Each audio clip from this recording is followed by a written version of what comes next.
naman na nandito sa room na to, lahat naman tayo may pangarap. Ang pangit naman guys kung lalabas tayong talunan sa labas. Yes!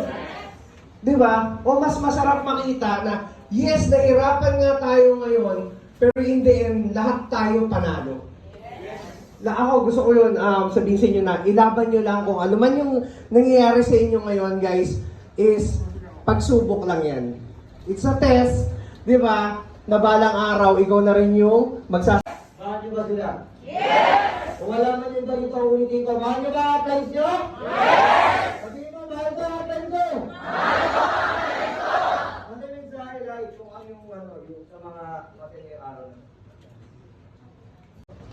De ano lang, Abs, nakakatuwa lang kasi years ago, si Abs Emil kasi, I think bago pa lang ako nakapunta ako dun sa bahay niya dito sa may Fairview. Sa may ano pa yun, Abs, hindi pa